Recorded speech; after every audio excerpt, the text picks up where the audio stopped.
Christmas அன்னைக்கு கூட மாற்றுத்திறனாளிகளை குழந்தைகளையும் தாக்கக்கூடிய மோசமான சூழலை பாஜக அரசு உருவாக்கி இருக்கு.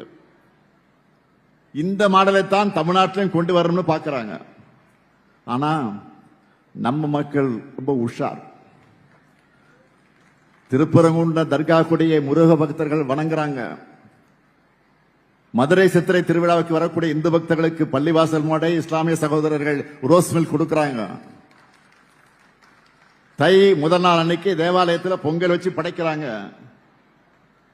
கிறிஸ்துமஸ் ரம்ஜான் வந்துட்டா இந்து நண்பர்கள்லாம் கேக் பிரியாணி எங்கன்னு உரிமையா கேட்கிறாங்க.